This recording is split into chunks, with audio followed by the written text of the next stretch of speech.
बिस्मिल्लाहिर्रहमानिर्रहीम। अस्सलाम वालेकुम। वेलकम टू माय चैनल स्वीन विद वाइज। स्वीन विद वाइज को सब्सक्राइब करें, लाइक करें, शेयर करें। घटाटोप अंधेरी रात में सदियों पुराने उस खंडर के बुलंदों बाला दोनों दीवार किसी खून आशाम अफरीत की तरह सर ताने खड़े थे और दोनों दोस्त पेंसिल टार्च की मध्यम रोशनी में उस कदीम खंडर के ऊंचे ऊंचे चबूतरों के दरमियान ठोकरें खाते आगे बढ़ते चले जा रहे थे, जहां से लोग दिन के वक्त भी गुजरने से घबराते थे। आसिफ हर किस्म के खौफ से बेनियाज होंठों से फिल्मी धुन बजा रहा था, लेकिन असलम की हालत उससे बिल्कुल मुख्तलिफ थी। हल्की सी आहट या सूखे पत्तों की सरसराहट भी उसके दिल की धड़कनों को बेकाबू कर देती। उसे यकीन था कि आज जरूर कुछ होने वाला है। लो भाई, आधा रास्ता तो तय हो गया, लेकिन अभी तक किसी बला या चुड़ैल से मुलाकात नहीं हुई। शायद किसी काम से गई होगी, इसलिए मेरा ख्याल है थोड़ा इंतजार कर लिया जाए। अगर उससे मिले बगैर यहाँ से चले गए तो नाराज हो जाएगी, और ये भी मुमकिन है गुस्से में आकर फिर कभी सामने ही ना आए और हम उसे देखने से महरूम रह जाएं। आसिफ ने एक बड़े से पत्थर पर बैठते हुए असलम को छेड़ा। तुम यकीनन मेरी हालत से लुत्फ अंदोज हो रहे हो, लेकिन किसी गलतफहमी में मत रहना, और देखो खुदा के लिए यहाँ मत बैठो, जल्दी चलो, मेरा दिल घबरा रहा है। असलम इधर उधर देखते हुए बोला। सब्र करो, चलते हैं डरपोक नौजवान। वो भी क्या दौर था जब खूबसूरत शहजादियाँ अपने मनपसंद नौजवान को तिलिस्मी मुहिमात पर भेजा करती थी और फिर कामयाबी हासिल करने पर इनाम के तौर पर उनकी बहादुरी के सामने हथियार डालकर उनसे शादियां कर लिया करती। काश मैं भी किसी ऐसे दौर में पैदा होता। कम अज कम कोई पैकर हुस्न मेरी इस खौफनाक खंडर में शब बसरी को सराहती तो सही। क्या बकवास लगा रखी है तुमने, जरा भी ख्याल नहीं मेरी हालत का। अगर मुझे यहाँ हार्ट अटैक हो गया तो सारी जिंदगी खुद को माफ नहीं कर सकूंगा। असलम उसका पुरसुकून रवैया देखकर भड़क उठा। अच्छा बंद करो ये जज्बाती डायलॉग। तुम मेरे दोस्त हो, गर्लफ्रेंड नहीं जो दिल बंद हो जाने की धमकियां दो। जरा सांस ले लो, फिर चलते हैं। तुम भी सुकून से बैठो, तारों भरी रात का मजा लो। थोड़ी देर यहाँ रुकने से तुम्हारा खौफ खुद ब खुद खत्म हो जाएगा। उसने असलम को तसल्ली दी और खुद ऊंची आवाज में उसी फिल्म का गाना गाने लगा जो भी वो सिनेमा में देख कर आए थे। उसे यूं लापरवाह देखकर असलम भी बेचारगी के आलम में करीब बैठ गया, लेकिन उसका दिल धड़क रहा था और कह रहा था कि आज कुछ होने वाला है। अचानक उसे अपने कानों में किसी भारी जिस्म के चलने की आवाज सुनाई दी। उसने जल्दी से अंधेरे में नजरें इधर उधर घुमाई, मगर कुछ दिखाई न दिया, लेकिन धमक अभी भी सुनाई दे रही थी। जबकि आसिफ अपनी ही मस्ती में मगन गला फाड़ रहा था। तुम्हें कुछ महसूस हुआ? चंद लम्हे बाद असलम ने चौंक कर पूछा। क्या? आसिफ ने गाना बंद करके पूछा और फिर दोबारा गाने लगा। ऐसा महसूस हो रहा है जैसे कोई चलता हमारे पास आ रहा है। यकीनन कोई लड़की होगी और मैं उसकी चूड़ियों की खनक महसूस कर रहा हूँ। भूल गए, आज फिल्म में भी हीरोइन रात के पिछले पैर खेतों में हीरो से मिलने आई थी और अपनी मौजूदगी का एहसास दिलाने के लिए चूड़ियां खनखनाती थी। क्या सीन था, मैं तो अभी तक उसके शहर से निकल नहीं पाया।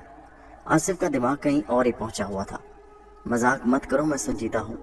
यहाँ हमारे सिवा और कोई और भी है? कुछ नहीं है, सिर्फ तुम्हारा वहम है। आसिफ ने इर्द गिर्द टार्च घुमाई। नहीं, ये वहम नहीं, सुनो, उसके सांसों की आवाजें भी आ रही हैं। तुम्हारे कान बज रहे हैं, आसिफ ने झिंझलाकर कहा। मैं सच कह रहा हूँ, अब मैं उसके कदमों की आवाज वाज़े सुन रहा हूँ, बारी भरकरम आवाज, जैसे कोई मुश्किल से चल रहा हो। अरे हाँ, शायद तुम दुरुस्त कह रहे हो। आसिफ पहली मर्तबा चौंका। आसिफ तुम्हारे पीछे। असलम की घुटी घुटी आवाज सुनते ही आसिफ ने बिजली की सी तेजी से टार्च पीछे घुमाई। ओ खुदाया, मारे खौफ के उसकी आंखें पथरा गईं। सांस जैसे सीने में अटक गई हो और कदम जैसे जमीन ने जकड़ लिए हो। यह उसकी जिंदगी का सबसे दहशतनाक मंजर था, क्योंकि उसके पीछे खड़ा जिस्म यकीनन किसी इंसान का नहीं था। वो दो टांगों वाले उस भारी भरकम जानवर के जिस्म पर बाल नाम की कोई चीज नहीं थी।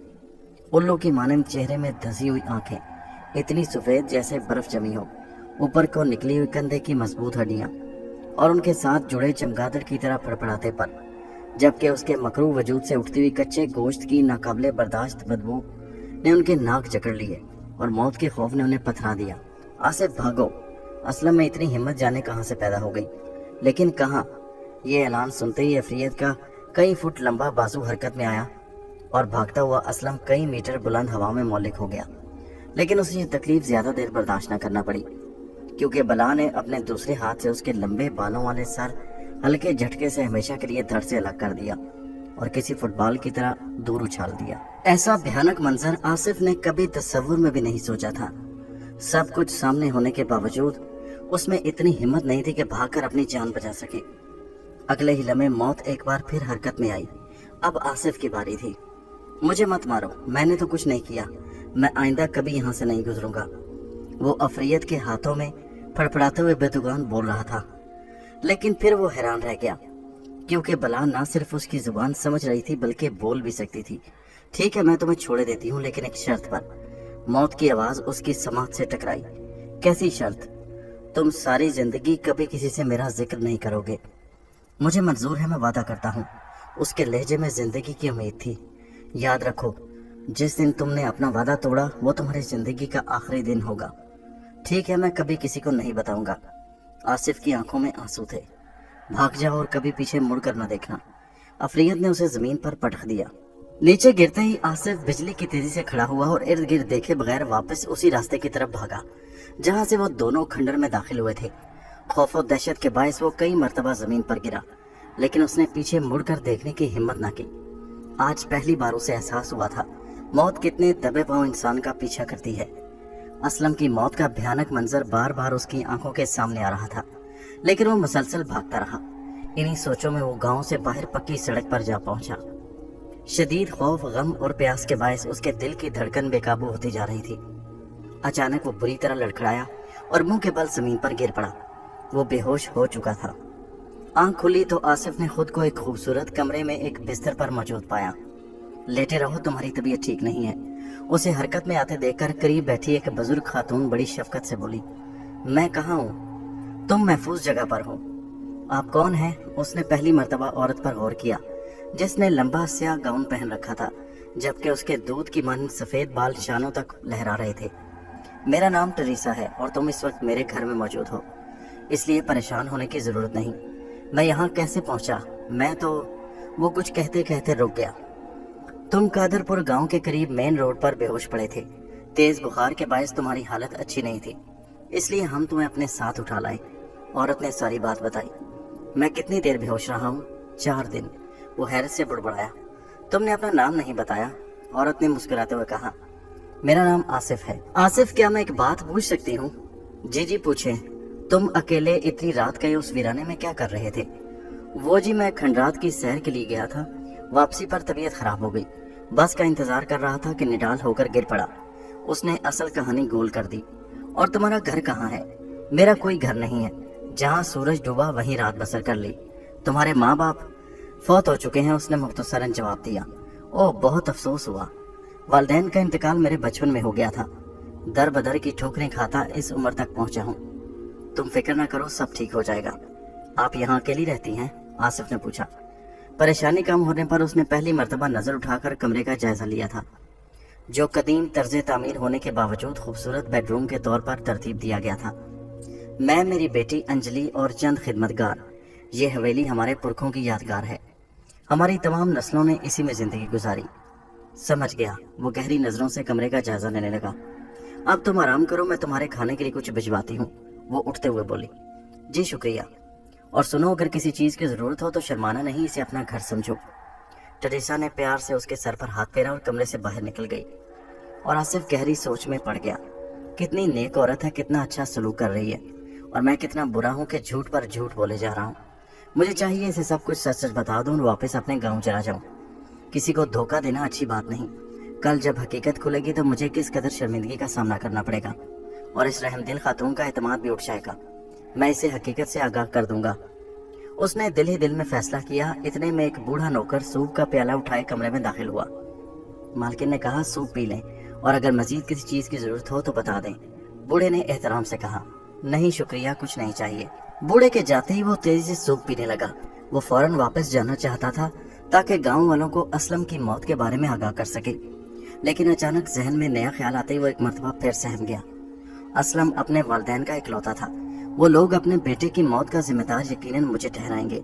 मुझ पर इल्जाम लगाएंगे कि मैं उसे जबरदस्ती फिल्म देखने के लिए ले गया और वापसी पर जानबूझकर खंडर वाला रास्ता मुंतखब किया। लेकिन बला के जाहिर होते ही खुद उसे छोड़कर फरार हो गया। ये गांव वालों तो पहले ही मेरे खिलाफ हैं और मुझे आवारा समझते हैं। कोई मेरी बात पर यकीन नहीं करेगा। उससे बेहतर तो यह है कि मैं वापस ना जाऊं और हमेशा के लिए गांव छोड़ दूं। वैसे भी मेरे पास मौका है। अगर मैं इस नेक दिल खातून की मिन्नत समाजत कर लूं तो शायद मुमकिन है अपने पास मुलाजिम रख ले। इस तरह कम अज कम गाँव वालों के तानों से निजात तो मिल जाएगी और उस खूनी बला से किया हुआ वादा भी कायम रहेगा। وہ خود اپنا ہی فیصلہ تبدیل کرنے کے لیے پر تول رہا تھا کہ ایک میٹھی آواز اس کے کانوں سے ٹکرائی۔ کیا سوچ رہے ہو؟ کچھ نہیں، اس نے بدحواسی میں جواب دیتے ہوئے نظریں اٹھائیں تو منہ کھلے کا کھلا رہ گیا۔ سامنے کھڑی حسین دوشیزہ یقیناً کسی پرستان کی شہزادی لگ رہی تھی۔ گورا رنگ، سنہری بل کھاتی لمبی ناگن جیسی زلفیں اور گہری نیلی آنکھوں نے اسے قدرت کا حسین شاہکار بنا دیا تھا۔ وہ سفید شب خوابی کے لباس میں ملبوس قیامت ڈھا رہی تھی۔ اسے اپنی جانب متوجہ دیکھ کر وہ آگے بڑھی اور بستر کے قریب پہنچ کر بولی، مجھے معلوم ہے تم یقیناً سوچ رہے ہوگے کہ میں یہاں سے واپس چلا جاؤں، میں ان لوگوں پر بوجھ ہوں، لیکن یاد رکھو ایسی کوئی بات نہیں، تم یہاں آرام سے رہو اور ذہن پر زیادہ زور مت دو۔ پہلے ہی تمہاری طبیعت کافی خراب ہے۔ وہ تو ٹھیک ہے، مگر آپ ہیں کون؟ آصف اسے دیکھ کر سکتے میں آ گیا۔ انجلی، ماں نے بتایا نہیں میرے بارے میں؟ وہ بڑی ادا سے بولی۔ بتایا تھا، مگر اتنی تفصیل سے نہیں کہ وہ آپ کو پرستان سے اٹھا کر لائی ہیں۔ جواب سنتے ہی انجلی نے بے اختیار کہکا لگایا۔ اس کی ہنسی کمرے کی فضا پر غالب آ گئی، جیسے مدتوں بعد کے دور کسی صحرا میں مندر کی گھنٹیاں بج اٹھی ہوں۔ بہت خوب، پسند آئی مجھے تمہاری بات، لیکن اب سو جاؤ، رات گہری ہو چلی اور تمہاری طبیعت ٹھیک نہیں۔ بے فکر رہو، باتوں کے لیے بہت وقت ہے میرے پاس۔ اس نے مسکراتے ہوئے آصف کے ہاتھ سے سوپ کا خالی پیالہ پکڑ کر میز پر رکھا اور واپس پلٹ گئی۔ اب تو واپسی کی رہی سے ایک خواہش بھی دم توڑ گئی۔ صبح میں ٹریسا سے ملازمت کی بات ضرور کروں گا، لگتا ہے یہاں رہا تو انجلی کے ساتھ خوب نبھے گی۔ اس کے جانے کے بعد آصف نے زیر لب مسکراتے ہوئے فیصلہ کیا اور چادر تان کر سونے کی کوشش کرنے لگا۔ میں آپ سے کچھ کہنا چاہتا ہوں۔ ناشتے کی میز پر آصف انجلی کو نظر بھر کر دیکھنے کے بعد ٹریسا سے مخاطب ہوا۔ ہاں کہو، وہ مسکرائی۔ میں آپ کا بہت شکر گزار ہوں، آپ نے مشکل وقت میں میری مدد کی۔ اگر آپ اس روز مجھے اپنے ساتھ نہ لے آتی تو شاید میں زندہ نہ بچتا۔ ارے نہیں، ایسی کوئی بات نہیں، میری جگہ کوئی دوسرا بھی ہوتا تو تمہاری مدد ضرور کرتا۔ تمہاری حالت اتنی خراب تھی کہ مجھ سے رہا نہ گیا اور میں تمہیں اپنے ساتھ لے آئی۔ وہ اس کی طرف دیکھتے ہوئے بولی، وہ دراصل میں… آصف نے فکرہ ادھورا چھوڑ دیا۔ دراصل کیا؟ تم بلا جھجک اپنی بات پوری کر سکتے ہو، ٹریسا نے اسے حوصلہ دیا۔ میں واپس نہیں جانا چاہتا۔ ارے تو مت جاؤ، تمہیں یہاں سے کوئی نہیں نکالے گا، وہ لاپرواہی سے بولی۔ تو پھر آپ مجھے اپنے ہاں کوئی چھوٹی موٹی ملازمت دے دیں، میں وعدہ کرتا ہوں جو کام بھی میرے ذمہ لگایا جائے گا پوری ایمانداری سے کروں گا اور کسی کام پر مجھے کوئی اعتراض نہ ہوگا۔ آصف امید بھری نظروں سے اسے دیکھنے لگا۔ ٹھیک ہے، اگر تم واپس نہیں جانا چاہتے تو مت جاؤ، لیکن میں تمہیں ملازمت نہیں دے سکتی۔ کیا مطلب؟ آصف چونکا۔ مطلب یہ کہ مجھے کسی نئے ملازم کی قطعاً ضرورت نہیں، ٹریسا نے دو ٹوک الفاظ میں کہا۔ پھر میں یہاں کس طرح رہ سکتا ہوں؟ آصف کے لہجے میں مایوسی آ گئی۔ تم بالکل یہاں رہ سکتے ہو، اور وہ بھی میرے بیٹے کی حیثیت سے، وہ مسکراتے ہوئے بولی۔ بیٹے کی حیثیت سے؟ آصف حیرت سے اچھلا۔ ہاں، اس خاندان میں مردوں کی ہمیشہ کمی رہی ہے، میرا ایک بیٹا تھا بالکل تمہاری طرح۔ اب وہ کہاں ہے؟ آصف نے چونک کر کہا۔ دشمنی کی بھینٹ چڑھ گیا۔ اگر آج وہ زندہ ہوتا تو میں اتنی تنہا نہ ہوتی۔ تمہارے چہرے میں مجھے اس کا عکس دکھائی دیتا ہے، اس لیے میں چاہتی ہوں کہ تم ہمیں چھوڑ کر مت جاؤ۔ یہاں رہنے سے تمہاری عمر بھر کی محرومیاں ختم ہو جائیں گی اور ایک پروکار زندگی بھی نصیب ہوگی۔ اس کی آواز بھر آ گئی۔ آپ میری سوچ سے بھی زیادہ عظیم ہیں، میں آپ کو چھوڑ کر نہیں جاؤں گا۔ آصف نے اس کا ہاتھ پکڑ کر تسلی دی۔ اسے واضح محسوس ہو رہا تھا کہ اس کے یہاں رہنے پر رضامندی سے جہاں ٹریسا نے خوشی کا اظہار کیا، وہاں انجلی کا چہرہ بھی کھل اٹھا۔ وہ اس کی آنکھوں میں اپنے لیے محبت کے جذبات محسوس کرنے لگا۔ یہ اس محل نما قدیم حویلی میں اس کا پہلا دن تھا۔ اس نے سارا دن انجلی کے ساتھ گھوم پھر کر گزارا، جبکہ ٹریسا ناشتے کے بعد اپنے کمرے میں چلی گئی۔ بقول انجلی کے اس کی ماں بہت کم کمرے سے نکلتی ہے، کیونکہ وہ عمر کے اس آخری حصے میں زیادہ سے زیادہ پرستش کرنا چاہتی ہے۔ حویلی میں ان ماں بیٹی کی خدمت کے لیے ملازمین کی پوری فوج تھی، لیکن تمام جدید سہولتوں کے باوجود حویلی میں بسنے والے افراد کا لباس اور طرز زندگی کسی پرانی ثقافت کی ترجمانی کرتا تھا جو اس کی سمجھ سے بالکل باہر تھا۔ ایک دن تجسس کے ہاتھوں مجبور ہو کر اس نے انجلی سے اس قدیم رہن سہن کے بارے میں دریافت کیا تو معلوم ہوا کہ ان کے خاندان کا تعلق مصر سے ہے اور وہ فرعونوں کی اولاد میں سے ہیں، لیکن وقت یہ آندھی انہیں یہاں لے آئی اور ان کے آباء و اجداد نے شہر سے باہر صحرا میں اپنے لیے یہ عظیم الشان حویلی تعمیر کی تاکہ اپنی ثقافت اور رسم و رواج کے مطابق زندگی گزار سکیں۔ صحرا کا جو حدود اربا انجلی نے بیان کیا تھا، اس کے مطابق تو وہ اپنے گاؤں سے سینکڑوں میل دور تھا۔ یوں وہ اس لحاظ سے مطمئن ہو گیا کہ گاؤں سے دور ہونے کے باعث اس کو پہچانے جانے کا ڈر نہیں ہوگا، لیکن ان سب باتوں کے باوجود ایک اہم چیز جو اس کے لیے ذہنی پریشانی کا باعث تھی، وہ اس عالیشان حویلی کے در و دیوار تھے۔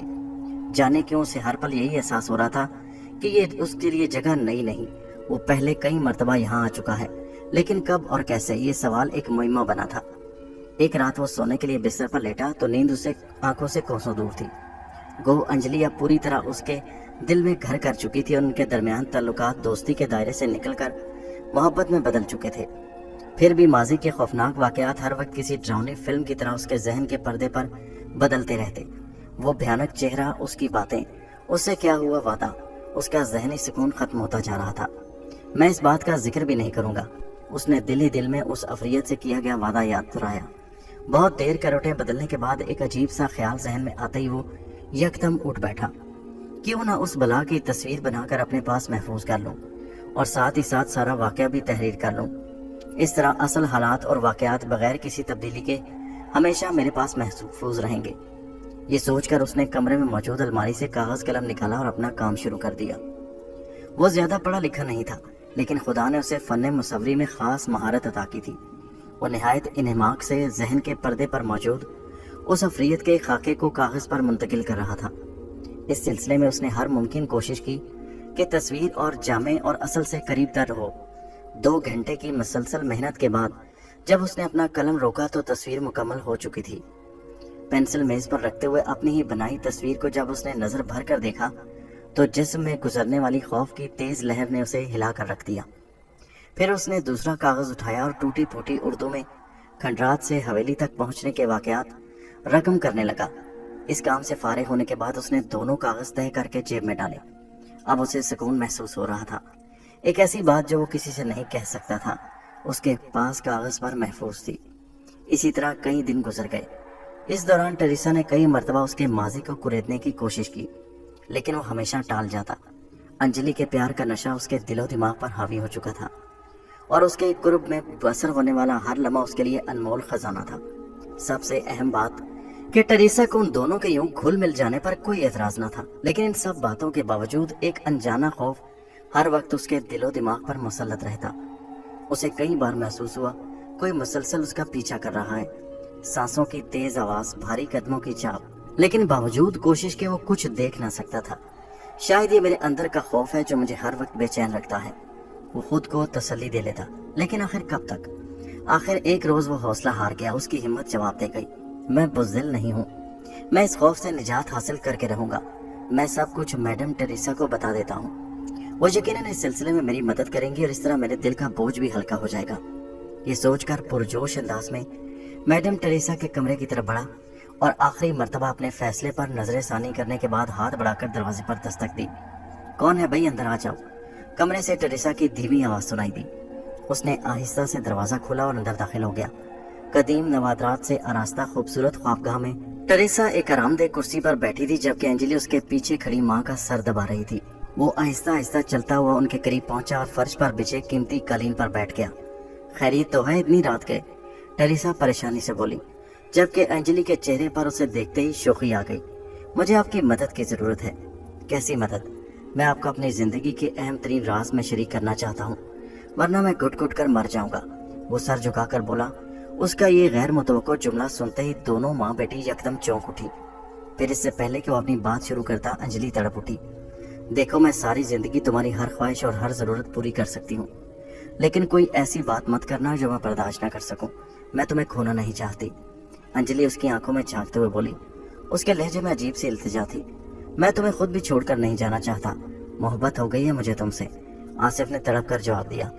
ادھر ٹریسا کا چہرہ بالکل سپاٹ تھا اور وہ خاموشی سے دونوں کی باتیں سن رہی تھی۔ تو پھر کیا مسئلہ ہے؟ مت کوئی ایسی بات سنانا جس سے ہم جدا ہو جائیں۔ انجلی کی آنکھوں میں نمی تھی۔ میں نے آپ لوگوں سے ایک جھوٹ بولا تھا، آصف اس کی بات پر توجہ دیے بغیر بولا۔ کیسا جھوٹ؟ ٹریسا نے اسی سپاٹ لہجے میں جواب دیا۔ میں نے غلط کہا تھا کہ حادثے کی رات میں قادر پور کے کھنڈرات کی سیر کے لیے گیا تھا۔ حقیقت یہ ہے کہ میں قادر پور کے قریب ایک گاؤں کا رہائشی ہوں اور اس رات میرے ساتھ ایک اہم واقعہ پیش آیا۔ یہ کہہ کر اس نے ٹریسا کے بوڑھے چہرے کی طرف دیکھتے ہوئے اپنی بات دوبارہ شروع کی۔ اس رات میں اپنے ایک دوست کے ساتھ کھنڈرات میں سے گزر رہا تھا کہ اچانک ہمارے سامنے ایک خوفناک بلا آ گئی۔ میرے دیکھتے ہی دیکھتے اس نے میرے دوست کو چیڑ پھاڑ کر رکھ دیا۔ اس کے بعد وہ میری طرف لپکی، لیکن نہ جانے اسے کیوں مجھ پر رحم آ گیا اور اس نے مجھے اس شرط پر چھوڑ دیا کہ میں زندگی بھر کسی سے اس کا ذکر نہ کروں۔ مجھے معلوم ہے کہ میں وعدہ خلافی کر رہا ہوں، لیکن اگر میں آپ کو اس راز میں شریک نہ کرتا تو میرا دماغ شدید پریشانی سے پھٹ جاتا، میں مر جاتا یا کم از کم پاگل ضرور ہو جاتا۔ مگر اب مجھے یقین ہے میں نے اپنا راز کسی غلط شخصیت کو نہیں دیا، کیونکہ مجھے آپ پر مکمل بھروسہ ہے۔ تم بے فکر رہو، یہ راز ہمیشہ میرے پاس تمہاری امانت رہے گا۔ یہ کہہ کر ٹریسا کرسی سے اٹھی اور چہل قدمی کے انداز میں ٹہلنے لگی۔ کیا تمہیں اس بلا کا حلیہ یاد ہے؟ وہ کچھ سوچ کر بولی۔ ہاں بالکل، آصف نے جواب دیا اور آنکھیں بند کر کے بلا کی تصویر کو اپنے ذہن کے پردے پر لاتے ہوئے اس کا حلیہ بیان کرنے لگا۔ انتہائی خوفناک چہرہ، کان لمبے، دھسی ہوئی سفید آنکھیں، لمبے بال، نوکیلے ناخن، اور اس نے یاد کرنے کی کوشش کی اور چمگادڑ کی طرح پھڑپڑاتے ہوئے پیچھے سے پر ٹریسا کی آواز سنائی دی، بالکل ٹھیک ہے، لیکن آپ کیسے جانتی ہیں؟ اس نے چونک کر پیچھے مڑتے ہوئے آنکھیں کھولی اور پھر حیرت اور خوف سے ایک گھٹی اٹھی چیخ اس کے حلق سے برآمد ہوئی، کیونکہ اس کے پیچھے ٹریسا اور انجلی کے بجائے اسی بھیانک حلیے والے دو افریت کھڑے تھے۔ آخر تم نے وعدہ خلافی کر ہی دی۔ اگر تم یہ راز سینے میں محفوظ رکھتے تو ساری زندگی عیش و آرام سے گزار سکتے تھے اور میں کبھی تم پر اپنی اصلیت ظاہر نہ کرتی، لیکن افسوس کہ تم نے میرے ساتھ دھوکہ کیا۔ یہ کہہ کر اس نے نظریں دوسری افریت کی جانب گھمائیں اور دوبارہ بولی، میں نے کہا تھا نا تم سے کہ یہ سب انسان ایسے ایک جیسے جھوٹے مکار ہوتے ہیں، دغا باز۔ اس کے منہ سے جیسے شعلے نکل رہے تھے۔ میرا ارادہ برا نہیں تھا، میں نے تو آپ کو اپنا ہمدرد سمجھ کر پریشانی بانٹنے کی کوشش کی تھی۔ خوف کی شدت سے آصف نے کانپتے ہوئے جواب دیا، یہ صحیح کہہ رہا ہے، اسے چھوڑ دو، اس کا ارادہ ہمیں دھوکہ دینے کا نہیں تھا۔ دوسری بلا جو یقیناً انجلی تھی آصف کی حمایت میں بولی، لیکن روپ بدلتے ہی اس کی آواز بدی اور کھردری ہو گئی تھی۔ بالکل نہیں، یہ راز ہی اس کی زندگی کا اصل امتحان تھا۔ اب وقت تمہارے ہاتھ سے نکل چکا، تم خواہ اس کی حمایت کرنے کی کوشش مت کرو۔ کسی انسان سے محبت کبھی تمہیں سکھ نہیں دے گی۔ ان دونوں کو مصروف پا کر آصف فرار کے ارادے سے ارد گرد دیکھا تو حیران رہ گیا۔ وہ ایک بار پھر قادر پور کے کھنڈرات میں موجود تھا۔ ہم کہاں ہیں اور وہ حویلی؟ وہ چونکا۔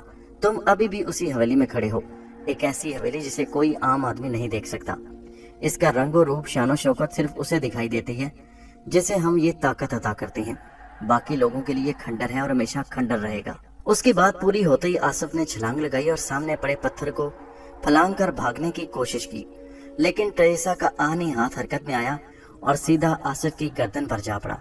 انجلی، خدا کے لیے مجھے یہاں بچاؤ، میں تم سے پیار کرتا ہوں۔ اس کی گھٹی گھٹی آواز نکلی، تم مجھ سے پیار نہیں کرتے، اگر ایسا ہوتا تو تم ابھی بھاگنے کی کوشش نہ کرتے۔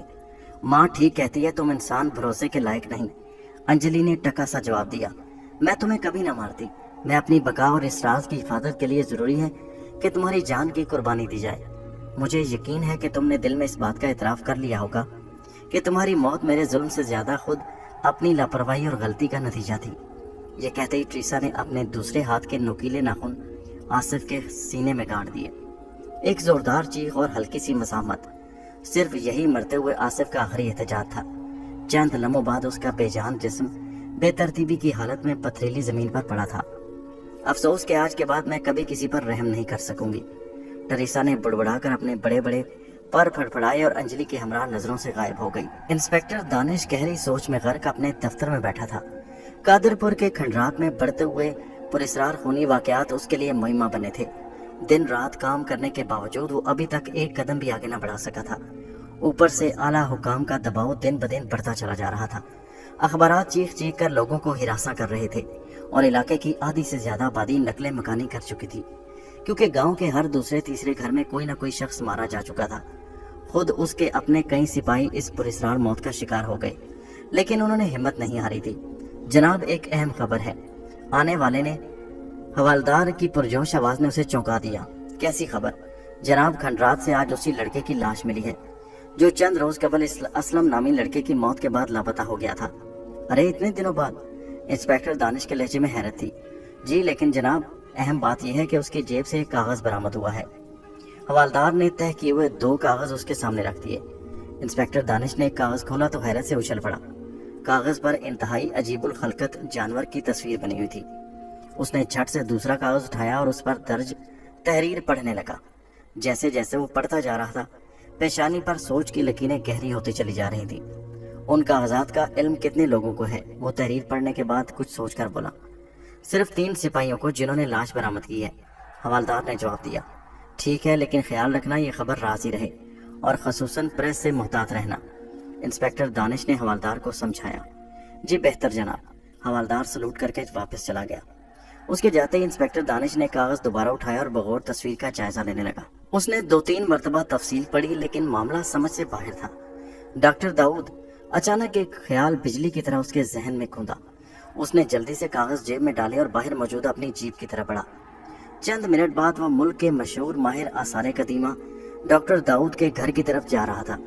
डॉक्टर दाऊद का शुमार मुल्क के काबिल तरीन माहिरीन आसार कदीमा में होता था। उन्होंने खसूसी तौर पर कादरपुर के खंडरात पर दिन रात काम करके बहुत सी नई चीज़ें दरियाफ्त की थी। इंस्पेक्टर दानिश से उनके ताल्लुकात बहुत पुराने और अच्छे थे। वो उसके वालिद के गहरे दोस्त थे और इंस्पेक्टर दानिश को अपने बच्चों की तरह प्यार करते। 1 घंटा की मुसलसल ड्राइविंग के बाद उसकी जीप डॉक्टर दाऊद के ज़रई फार्म में दाखिल हुई। रिटायरमेंट और बीमारी के बायस वो मुस्तकिल तौर पर यहीं शिफ्ट हो गए थे। इंस्पेक्टर दानिश चूंकि बचपन से ही उनके हाथ आता था, इसलिए वो बिला झिझक जीप पार करके ज़रई फार्म में मौजूद कोठी के अंदरूनी हिस्से की तरफ बढ़ा और एक नौकर से उनके बारे में मालूमात करके लाइब्रेरी के सामने जा खड़ा हुआ। यस कम इन। दस्तक के जवाब में डॉक्टर साहब की नरम आवाज़ सुनाई दी। वो दरवाज़ा खोलकर कमरे में दाखिल हो गया। डॉक्टर साहब एक आरामदेह कुर्सी पर बैठे किसी किताब के मुताले में मसरूफ थे। उन्होंने सलाम की आवाज़ सुनकर सर उठाया और खड़े हुए इंस्पेक्टर दानिश को गले लगा लिया। काफ़ी देर वो इंस्पेक्टर दानिश से इधर उधर की बातें करते रहे। इसी दौरान मुलाजिम चाय ले आया। अंकल, मैं आपके पास एक ज़रूरी काम से आया हूँ। इंस्पेक्टर दानिश चाय पीते हुए बोला। कैसा काम? डॉक्टर साहब मुस्कुराकर बोले। एक मरतबा जिक्र किया था आपने कादरपुर के खंडरात में खुदाई के दौरान आपको बाज़ पुरस्कार वाक़यात का सामना करना पड़ा। हाँ मुझे याद है, लेकिन तुम क्यों पूछ रहे हो? जवाब में इंस्पेक्टर दानिश ने जेब से दोनों कागज निकालकर डॉक्टर दाऊद की तरफ बढ़ाए। डॉक्टर दाऊद ने तस्वीर वाला कागज खोला तो उस पर नजर पड़ते ही उनका रंग फक हो गया।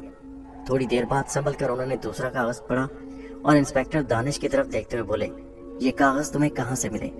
क्या आप इस तस्वीर के बारे में कुछ जानते हैं? इंस्पेक्टर ने उल्टा सवाल किया। हाँ, मगर पहले बताओ कि ये कागज तुम्हें कहाँ से मिले हैं। वो अपनी बात पर अड़ गए। जवाब में इंस्पेक्टर दानिश ने उन्हें तफसीलन सारे वाकयात से आगाह किया। डॉक्टर दाऊद ने सारी बात तवज्जो से सुनी और फिर कुछ सोचते हुए बोले, तुम्हारी बातों से अंदाजा हो रहा है हालात ज्यादा अच्छे नहीं। क्या मतलब? वो चौंका। उन्होंने एक मरतबा फिर तस्वीर का बगौर जायजा लिया और कहने लगे, 30 बरस पहले मैं भी तुम्हारी तरह जवान था। हर चीज हासिल करने का जुनून मेरे सर पर सवार रहता। उन दिनों मैं अपने साथियों के हमरा अहमदनगर के खंडरात में तहकीक कर रहा था। जब हमने खंडरात के वस्ती हिस्से में खुदाई शुरू की तो अजीबो गरीब वाकयात रूनुमा होने लगे। खुदाई करने वाले मजदूरों को खौफनाक शक्लें दिखाई देने लगीं, खौफनाक आवाज़ें सुनाई देती और अक्सर खुदाई के दौरान उनके मजबूत औजार टूट जाते। आखिर एक वक्त ऐसा आया कि सब मजदूरों ने काम करने से इनकार कर दिया, लेकिन मेरे समझाने पर दोबारा रजामंद हो गए और मैंने उनकी हौसला अफजाई के लिए खुद काम की निगरानी शुरू कर दी। एक रोज़ काफ़ी गहराई से हमें एक ताबूत मिला। हमने उसे रस्सों की मदद से गड़े से बाहर निकाला और जब हथौड़ों की मदद से उसके जंग आलूद ताले को तोड़कर ढक्कन उठाया तो इतना कहकर वो खामोश हो गए। तो क्या? इंस्पेक्टर दानिश बेचैनी से बोला। उसमें एक लाश थी। उन्होंने अपनी बात मुकम्मल की। इंस्पेक्टर ने दोबारा सवाल किया, किसकी लाश? उसी की शक्ल बिल्कुल उसी तस्वीर की तरह जो आज तुम लेकर आए हो, उन्होंने जवाब दिया। क्या? हमारे हैरत के इंस्पेक्टर के मुंह से सिर्फ यही लफ्ज निकल सका। लाश के अलावा ताबूत में एक छोटा सा संदूक और भी था। जैसे ही मैंने वो संदूक उठाने के लिए हाथ बढ़ाया, दिन का उजाला रात की तारीकी में बदल गया और कादरपुर की फिजा एक ऐसे तेज सुर्ख आंधी की लपेट में आ गई।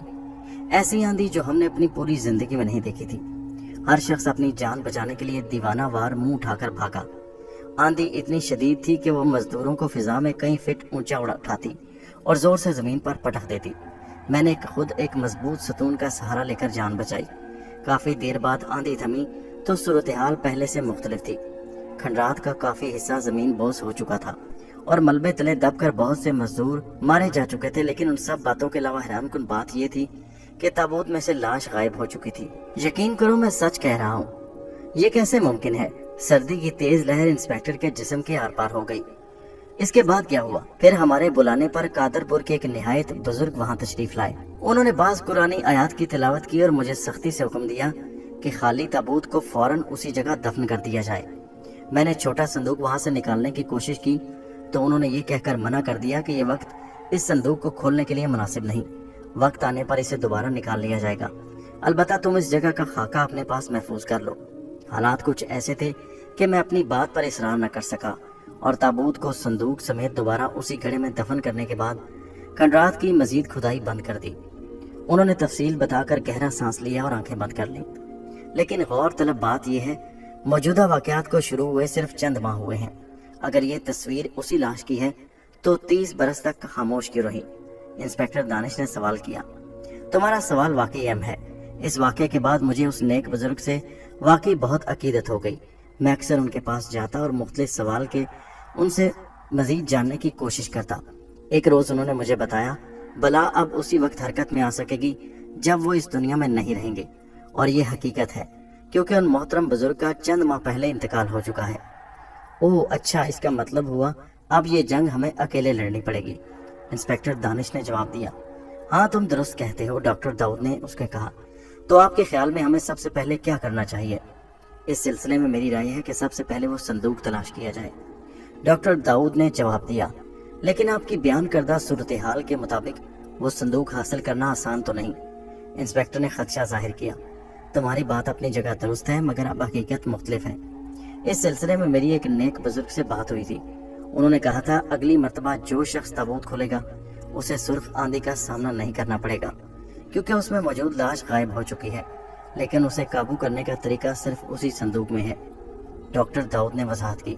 तो फिर संदूक हासिल करने के लिए खुदाई का आगाज कर देना चाहिए। हाँ बिल्कुल, और मेरे ख्याल में इस सारे काम को अगर खुफिया रखा जाए तो बेहतर है। आप फिक्र न करें, तमाम काम आपकी मर्जी के मुताबिक होगा, इंस्पेक्टर ने मुस्कुराते हुए कहा। उसके बाद डॉक्टर दाऊद ने एक नक्शे की मदद से खुदाई के असल मकाम की निशानदेही की और सख्ती से हिदायत की। खुदाई सिर्फ दिन की रोशनी में की जाए। इस दौरान रात के वक्त कोई शख्स उस तरफ जाने की कोशिश न करे। हिदायत सुनने के बाद इंस्पेक्टर दानिश ने उन्हें सलाम किया और वहां से रुखसत हो गया। चंद दिन बाद मुकर्ररा जगह पर खुदाई का काम शुरू कर दिया गया। इस काम के लिए बाहर से किसी मजदूर को बुलाने के बजाय पुलिस के जवान खुद खुदाई कर रहे थे और इंस्पेक्टर दानिश उनकी निगरानी कर रहा था। डॉक्टर दाऊद की हिदायत के मुताबिक सिर्फ सूरज ढलने तक काम किया जाता। उसके बाद किसी शख्स को खंडर में रहने की इजाज़त नहीं थी। खुदाई शुरू हुए तीसरा दिन था कि गहराई में मौजूद एक सिपाही की आवाज़ ने सबको अपनी जानिब मुतवज्जो किया। सर ताबूत नजर आ गया। इंस्पेक्टर दानिश उसकी आवाज़ सुनते ही तेजी से आगे बढ़ा और लटकती हुई रस्से की सीढ़ी की मदद से खोदे जाने वाले गड्ढे की तह में जा पहुंचा, जहां दो सिपाही जमीन में धंसे हुए लोहे के मजबूत ताबूत पर से मट्टी हटा रहे थे। इंस्पेक्टर दानिश खुद भी उनके साथ शरीक हो गया। काफी देर मेहनत करने के बाद वो ताबूत को मट्टी की गिरफ्त से आज़ाद कराने में कामयाब हो गए। उसके बाद मजबूत रस्सों से बांधकर उसे एक ताकतवर जीप के जरिए खींचकर गड्ढे से बाहर निकाला गया। बाहर आते ही इंस्पेक्टर दानिश ने बगौर ताबूत का जायजा लिया। इतना पुराना होने के बावजूद अपनी असली हालत में था और उस पर कदीम तर्ज के नक्शो निगार बने थे, लेकिन शायद तवील मुद्दत जमीन में धंसे रहने के बाद वो बुरी तरह जंग आलूद हो चुका था। ठीक है, खोलो, उसने पास खड़े सिपाही को हुक्म दिया। तेज ब्लेड ने कुछ ही देर में जंग आलूद ताले को काट कर रख दिया। इंस्पेक्टर दानिश कुरानी आयात का विद करता आगे बढ़ा और बिला खौफ ताबूत के ढक्कन को उलट दिया। ताबूत अंदर से खाली था, लेकिन उसके कोने में लोहे का एक छोटा सा संदूक मजबूत जंजीरों से जकड़ा हुआ था। थोड़ी सी जद्दोजहद के बाद उस संदूक को अलग करने में कामयाब हो गए। इंस्पेक्टर दानिश ने संदूक उठाकर जीप में रखा और डॉक्टर दाऊद के ज़रई फार्म की तरफ रवाना हो गया, क्योंकि वो खंडर में संदूक खोलकर कोई रिस्क मोल नहीं लेना चाहता था। रात गए इंस्पेक्टर दानिश डॉक्टर दाऊद के पास पहुंचा। वो बेचैनी से उसका इंतजार कर रहे थे। वो उसे अपनी जाती लेबॉर्ट्री में ले आए। इंस्पेक्टर ने संदूक लेबॉर्ट्री में मौजूद मेज पर रखकर सवालिया नजरों से डॉक्टर की तरफ देखा। इसे खोलो, वो इंस्पेक्टर को एक हथौड़ा पकड़ाते हुए बोले। इंस्पेक्टर दानिश ने सर हिलाते हुए हथौड़ा पकड़ा और संदूक के ताले पर दे मारा। 2-3 ज़रबों के बाद जंग आलूद ताले का गरूर टूट गया। इंस्पेक्टर ने डॉक्टर दाऊद की जानिब देखते हुए हाथ बढ़ाकर टूटा हुआ ताला अलग किया और संदूक के ढक्कन को ऊपर की तरफ खींचा। एक हल्की सी चिरचिराहट के कमरे में गूंजी और ढक्कन खुल गया। संदूक खुलते ही एक नामानूस सहर अंगेज खुशबू कमरे में फैलती चली गई। उसमें सिर्फ 2 चीजें थी, एक पीतल की तख्ती और दूसरी बोसीदा कागज पर बना हुआ एक नक्शा। उन दोनों पर लिखी गई तहरीर किसी कदीम जुबान में थी। कुछ समझ न आने पर इंस्पेक्टर दानिश ने उलझी नजरों से डॉक्टर दाऊद की तरफ देखा, जो पीतल की तख्ती पर कुंदा तहरीर का बगौर जायजा ले रहे थे। ये दोनों चीजें उठाकर मेरे पीछे आओ, डॉक्टर दाऊद ने कहा और बैरूनी दरवाजे की तरफ बढ़े। थोड़ी देर बाद वो दोनों लाइब्रेरी में मौजूद थे। सामान मेज पर रखकर आराम से बैठ जाओ, उन्होंने अगला हुक्म सादर किया। یہ کہہ کر ڈاکٹر داؤد اس کی موجودگی سے بے نیاز ہو کر ایک الماری کی طرف بڑھے اور وہاں سے ایک پرانی خستہ حال کتاب نکال کر واپس لوٹ آئے۔ انہوں نے ٹیبل لیمپ جلا کر تختی تیز روشنی میں رکھی اور خود موٹے شیشوں والی اینک لگا کر کتاب کے مختلف صفحے پلٹنے لگے۔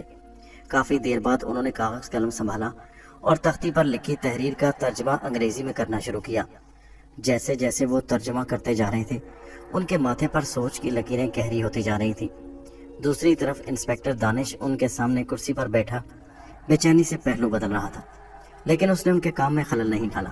2 گھنٹے کی مسلسل محنت کے بعد انہوں نے ہاتھ میں پکڑی پلیٹ میز پر رکھی اور کرسی سے ٹیک لگا کر آنکھیں بند کر لیں۔ کچھ معلوم ہوا؟ انسپیکٹر دانش بےتابی سے بولا۔ ہاں بہت کچھ، انہوں نے آنکھیں کھولتے ہوئے جواب دیا۔ کیا لکھا ہے اس پر؟ اس کی بےتابی نمایاں تھی۔ انسپیکٹر دانش کا سوال سن کر انہوں نے دوبارہ تختی اٹھائی اور اس کی طرف دیکھتے ہوئے بولے، یہ تختی قدیم مصری زبان میں لکھی گئی ہے جو آج سے کئی ہزار سال پہلے بولی جاتی تھی۔ اس کے مطابق خونی بلا دراصل ایک شیطانی وجود ہے جسے ایک جادوگر کے غلط منتروں کے باعث طاقت ملی۔ یہ بلا اس جادوگر کی زندگی میں ہی بے قابو ہو گئی، مگر شدید بیماری کے باعث وہ جادوگر اس پر قابو نہ پا سکا اور اس نے عارضی طور پر اسے تابوت میں بند کر دیا۔ لیکن اسے معلوم ہوا کہ ایک وقت ایسا آئے گا جب یہ عفریت کسی انسان کی غلطی سے دوبارہ زندہ ہو جائے گی۔ چنانچہ اس نے اسے ختم کرنے کا مکمل طریقہ اس تختی پر لکھ کر صندوق میں بند کیا اور صندوق کو بلا کے ساتھ ہی تابوت میں رکھوا کر زمین میں دفن کر دیا، لیکن کچھ ایسا عمل کیا کہ بلا اس صندوق کو چھو یا ضائع نہ کر سکے۔ اور یہ دوسرا کاغذ؟ انسپیکٹر نے دوبارہ سوال کیا۔ یہ دوسرا کاغذ اس خفیہ تہہ خانے کا نقشہ ہے جو کھنڈر کے آخری حصے کے نیچے موجود ہے۔ اس تہہ خانے میں وہ شیطانی کتاب موجود ہے جسے ضائع کرنے سے ہی اس بلا سے نجات ممکن ہے۔ لیکن ایک بات مجھے بہت پریشان کر رہی ہے، ڈاکٹر داؤد کچھ سوچتے ہوئے بولے۔ کیسی بات؟ انسپیکٹر نے چونک کر کہا۔ اسی تختی کے مطابق تہہ خانے میں صرف ایک شخص کو جانے کی اجازت ہے، جبکہ یہ بہت خطرناک کام ہے۔ اس میں پریشانی والی کون سی بات ہے؟ ہمارا تو کام ہی خطروں سے کھیلنا ہے، انسپیکٹر دانش نے کہا۔ ہاں وہ تو ہے، لیکن یہ چور سپاہی کا کھیل نہیں، نیکی اور بدی کی جنگ ہے، ڈاکٹر داؤد نے جواب دیا۔ آپ فکر نہ کریں ڈاکٹر صاحب، ہمارا ایمان ہے فتح بالآخر حق کی ہوتی ہے اور باطل مٹ جانے کے لیے ہے۔ انسپیکٹر کا لہجہ پرعزم تھا۔ تم ضرور کامیاب ہوگے انشاءاللہ، میری دعائیں تمہارے ساتھ ہیں، ڈاکٹر داؤد نے اس کے کندھے پر ہاتھ رکھ کر کہا۔ پھر وہ اسے تختی پر موجود تحریر کی تفصیلات سے آگاہ کرنے لگے، جس کے اہم نکات انسپیکٹر دانش اپنی یادداشت کے طور پر نوٹ کرتا رہا۔ تمام معلومات حاصل کرنے کے بعد اس نے ڈاکٹر کا شکریہ ادا کیا اور مزید انتظامات کے لیے وہاں سے رخصت ہو گیا۔ اگلے 2 دنوں میں وہ تہہ خانے کا خفیہ دروازہ تلاش کرنے میں کامیاب ہو گئے، اور پھر چند روز کی تیاری کے بعد وہ وقت آ گیا جب انسپیکٹر دانش کو تہہ خانے میں داخل ہونا تھا۔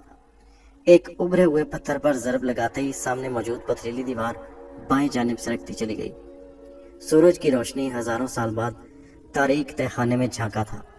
دروازہ کھلنے کے بعد انسپیکٹر دانش نے ساتھ آئے ہوئے سپاہیوں اور ڈاکٹر داؤد کو خدا حافظ کہا اور ان کی نیک تمناؤں کے ساتھ تہہ خانے میں داخل ہو گیا۔ لیکن جیسے ہی اس کے قدم تہہ خانے کی گرد آلود سیڑھی کے وسط میں پہنچے، کھلا دروازہ تیزی سے بند ہو گیا۔ انسپیکٹر نے پھرتی کے ساتھ اپنے بیلٹ کے ساتھ بندھا ہوا جدید وائرلیس اتارا تاکہ بیرونی دنیا سے رابطہ کر سکے اور مدد حاصل کر سکے، پر یہ اس کی بھول تھی کیونکہ دروازہ بند ہوتے ہی اس کے وائرلیس سسٹم نے بھی کام کرنا بند کر دیا۔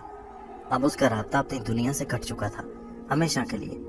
دروازہ بند ہوتے ہی تہہ خانہ کسی اندھے کنویں کی شکل اختیار کر گیا۔ اپنے حواس قابو میں رکھتے ہوئے انسپیکٹر دانش نے فوراً ہیلمٹ میں نصب لائٹ کا بٹن دبایا۔ یقیناً یہ پہلا موقع تھا جب صدیوں پرانے اس تہہ خانے میں لائٹ کی روشنی پھیلی تھی۔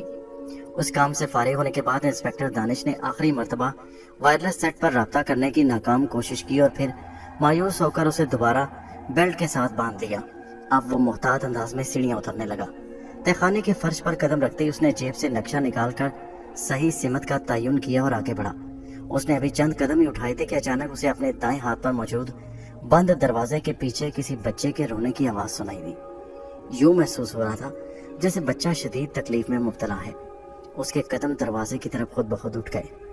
نہیں، ڈاکٹر داؤد نے سختی سے منع کیا تھا کہ اپنے کام کے علاوہ کسی چیز پر توجہ نہیں دینی۔ یہ سوچتے ہی وہ رک گیا، لیکن یہ بچہ یہاں کون ہو سکتا ہے؟ واقعی اسے میری مدد کی ضرورت ہو، اس نے خود کو سمجھایا اور خستہ حال دروازہ کھول کر کمرے میں داخل ہو گیا۔ कमरे में कोई मौजूद नहीं था। वो इर्द गिर्द का जायजा लेने में मसरूफ था कि अचानक कमरे में हर तरफ तेज दुधिया रोशनी फैल गई। उसने चौंक कर चारों तरफ देखा। रोशनी कोने में मौजूद मेज पर पड़े एक गोल पत्थर से फूट रही थी। हैरत है, इतनी तेज रोशनी और वो भी एक पत्थर से। वो अजीब से अंदाज में चलता हुआ पत्थर के पास जा पहुंचा। जल्दी उसे एहसास हो गया कि पत्थर से निकलने वाली रोशनी गर्म नहीं, ठंडी है।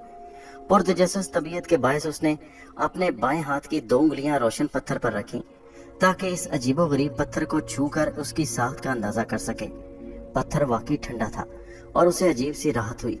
उसने पत्थर के लम्स को मजीद बेहतर तौर पर महसूस करने के लिए बाकी 2 उंगलियां भी पत्थर पर रख दी और यही उसकी गलती थी। चारों उंगलियां बैक वक्त पत्थर पर रखते ही बच्चे के रोने की आवाज तंजिया कहकहों में बदल गई। उसने तेजी से वापस हाथ खींचने की कोशिश की, लेकिन वक्त गुजर चुका था। उसकी चारों उंगलियां बुरी तरह पत्थर से चिपक गई थी। अभी वो अपना हाथ पत्थर से अलग करने की जिद्दोजहद में मसरूफ था कि ठंडे पत्थर में हरारत पैदा होने लगी और देखते ही देखते वो पत्थर दहकते हुए अंगारे की शक्ल इख्तियार कर गया। इंस्पेक्टर चिपके हुए पत्थर से हाथ को अलग करने के लिए दीवानावार कमरे में उछल रहा था। वो कभी अपना हाथ जमीन पर मारता और कभी दीवार पर, लेकिन वक्त गुजरने के साथ हालात और ख़राब होते गए और अब जिंदा इंसानी गोश्त जलने की बू तेजी से कमरे में फैलने लगी। वो दर्द से बुरी तरह निढाल हो चुका था। शदीद तकलीफ की हालत में उसने अपने हाथ का जायजा लिया। चारों उंगलियां तकरीबन जल चुकी थी और आग अब बाकी हाथ की तरफ बढ़ रही थी। अब सोचने का वक्त नहीं था और ना ही उसके सिवा कोई चारा। उसने दाएं हाथ से अपनी टांग से बंधा हुआ तेजधार खंजर उतारा और पूरी कुव्वत से खंजर को पत्थर पर दे मारा। आखिर ये कर्बनाक ऑपरेशन मुकम्मल हुआ और दहकता हुआ पत्थर उंगलियों से अलग होकर जमीन पर गिर गया, जबकि इंस्पेक्टर दानिश शदीद तकलीफ की हालत में खुद भी जमीन पर लोट पोट हो रहा था क्योंकि उसकी चारों उंगलियां काफी हद तक झुलस चुकी थी। थोड़ा संभलते ही उसने जल्दी से रुमाल निकाला और हाथ पर बांध लिया। अब वो कमरे में नीम बेहोशी के आलम में पड़ा था। उधर सुर्ख पत्थर दोबारा रंग बदलने लगा और आहिस्ता आहिस्ता दोदिया होने लगा। कमरे में गूंजने वाले तंजिया कह के एक मर्तबा फिर बच्चे के रोने की आवाज में बदल गए और सब कुछ पहले की तरह हो गया, सिवाय इंस्पेक्टर दानिश के जिसके हाथ की उंगलियां झुलस चुकी थी। ज़ेरे ज़मीन शैतानी दुनिया में ये उसकी पहली गलती और पहली सजा थी। इंस्पेक्टर की तवील नीम बेहोशी के बाद आंखें खुली तो जाने कितना वक्त गुजर चुका था, क्योंकि उसकी घड़ी की सुइयों ने तो तहखाने में दाखिल होते ही हरकत बंद कर दी थी। वो कराता हुआ उठा और तकरीबन रेंगता हुआ कमरे से बाहर आ गया। उसकी हालत ज्यादा अच्छी नहीं थी। कमरे से निकलकर वो नक्शे के मुताबिक चलता हुआ एक बंद दरवाजे के सामने जा खड़ा हुआ। बंद दरवाजे की मजबूती का अंदाजा लगाने के लिए हाथ का दबाव डाला तो वो बगैर किसी मजामत के खुलता चला गया। हैरत है, उसके मुंह से बेसाख्ता निकला। दरवाजा खुलते ही वो एक मर्तबा फिर नीचे जाती हुई सीढ़ियों के सामने खड़ा था। यही वो दूसरा तहखाना है जिसमें शैतानी किताब मौजूद थी। कुछ देर अगला महाज की प्लानिंग करने के बाद वो सीढ़ियां उतरने लगा। आखिरी सीढ़ी पर पहुंचकर उसने तहखाने के फर्श पर कदम रखा ही था कि राहदारी की दीवारों पर नस्ब मशलें खुद ब खुद जल उठी। वो भी इस अनोखे इस्तकबाल पर गौर कर रहा था कि पीछे सुनाई देने वाली इंसानी कदमों की आहट पर चौंक पड़ा।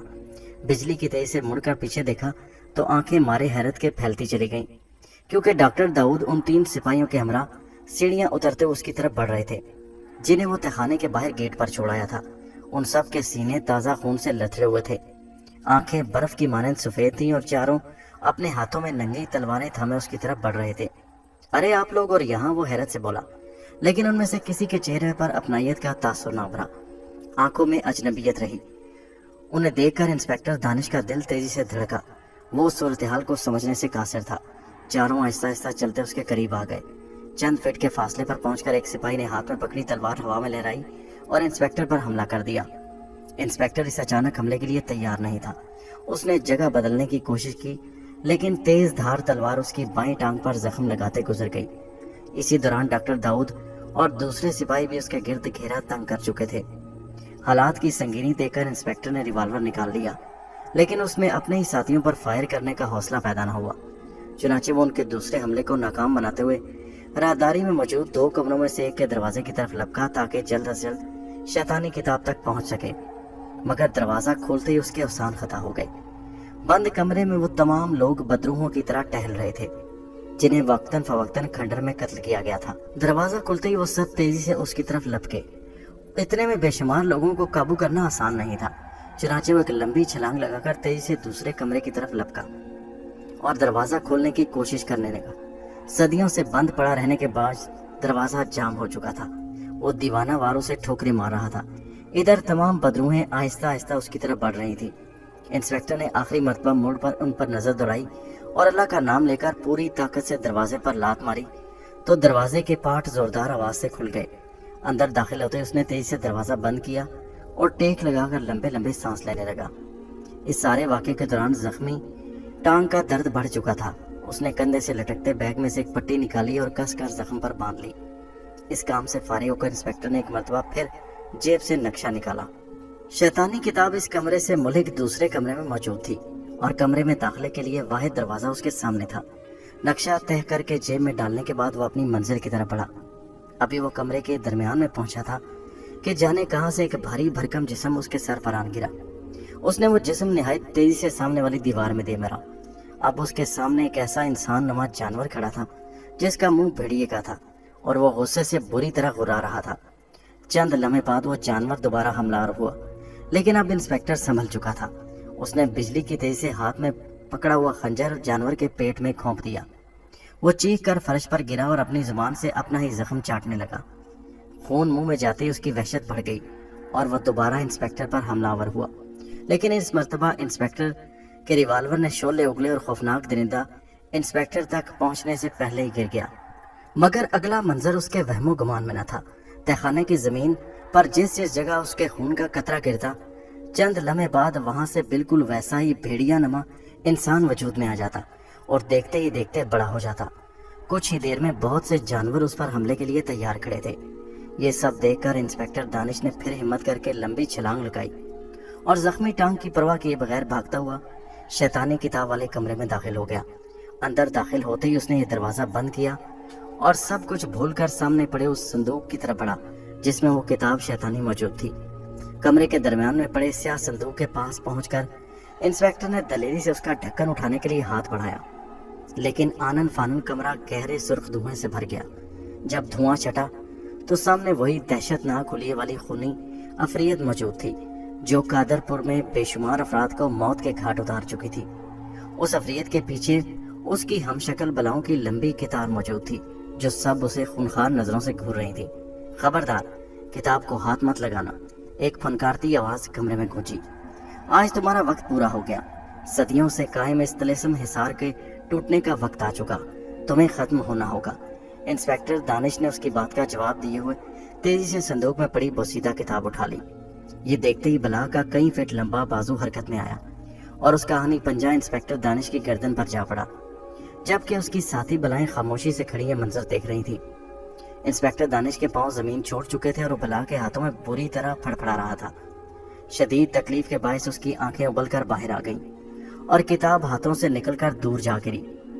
उसने हिम्मत करके एक मर्तबा फिर अपने होल्स्टर में से रिवाल्वर निकाला और अंदाजे से बला के चेहरे की तरफ रुख करके फायर कर दिया। गोली उसके भयानक आंख को चीरती हुई सर के पिछले हिस्से से पार हो गई।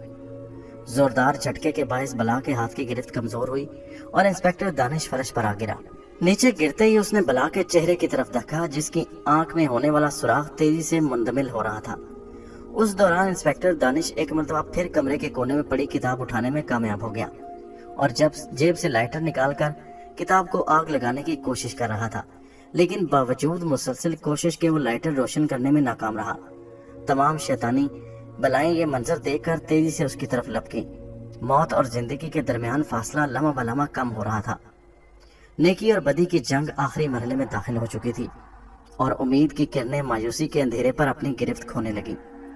उन्हीं एहसाब शिकन लम्हात में जब खूनी बला का आनी पंजा एक मरतबा फिर इंस्पेक्टर दानिश की गर्दन के करीब पहुंचा तो इंस्पेक्टर के जहन के तारीक पर्दे पर नूर की एक अनमिट तहरीर बिजली की मानंद गूंजी। कुरान की आयत उसकी जुबान से निकली जिसके माने ये हैं, ऐ अल्लाह, हम तेरी इबादत करते हैं और तुझसे ही मदद मांगते हैं। इंस्पेक्टर दानिश की जुबान से कुरान के मुकद्दस अल्फाज निकलते ही खामोश लाइटर ने तेज शोला उगला और उसके दूसरे हाथ में पकड़ी किताब सूखे पत्ते की तरह जल उठी। शैतानी किताब के आग पकड़ते ही उसकी जानिब बढ़ती हुई बलाओं के जिस्म भी भड़क उठे। दूसरे कमरे में मौजूद अजीबुल खलकत जानवर और बदरूहें भी शोलों की लपेट में आ गईं और चीखते चिल्लाते सब बड़ी बला के गिर जमा हो गए। सब दीवानावार अपनी आग बुझाने में कोशा थे कि यकलख्त खंडर जलजले की लपेट में आ गया। छतों से मिट्टी और पत्थरों की बारिश शुरू हो गई اور بلند دیواریں زمین بوس ہونے لگیں۔ اچانک زلزلے کے ایک شدید جھٹکے سے سارا تہخانہ ریت کے کمزور گھروندے کی مانند بیٹھتا چلا گیا۔ انسپکٹر دانش بڑھتی ہوئی تباہی دیکھ کر ٹانگ زخمی کے ساتھ تیزی سے بیرونی دروازے کی طرف لپکا، لیکن بہت دیر ہو چکی تھی۔ ابھی وہ کمرے کے وسط میں ہی تھا کہ دائیں دیوار کا بڑا حصہ موت بن کر دھماکے سے اس کے سر پر گرا۔ انسپکٹر دانش کی آخری چیخ کمرے کی دیواروں سے ٹکرائی اور ملبہ گرنے کے شور میں ہمیشہ کے لیے گم ہو گئی۔ قادر پور صدیوں پرانے شیطانی حصار سے آزاد ہو چکا تھا۔ پولیس کی بھاری نفری مقامی لوگوں کے ساتھ مل کر کھنڈر کے ملبے میں سے انسپکٹر دانش کو نکالنے کی کوشش کر رہی تھی۔ طلسم ختم ہونے کے بعد اچانک ہزاروں من وزنی ملبے کے نیچے گہرائی میں دبے انسپکٹر دانش کے بے جان جسم کے ساتھ بندی وائرلیس میں جان پیدا ہوئی اور باہر کھڑے پولیس افسر کی آواز ابھری، ہیلو، کیا آپ میری آواز سن سکتے ہیں؟ لیکن انسپکٹر دانش کی جانب سے کوئی جواب نہ آیا۔ وہ تو یہ عظیم کارنامہ انجام دے کر ہمیشہ کے لیے خاموش ہو چکا تھا۔ صدیوں کا طلسم شیطانی اور حصار ختم ہونے کے طویل عرصہ تک لوگ انسپکٹر دانش کی دلیری کی باتیں کرتے رہے، لیکن اصل حقیقت کوئی نہ جان سکا، اور یوں یہ کھنڈر ایک راز تھا، راز ہے اور راز ہی رہے گا۔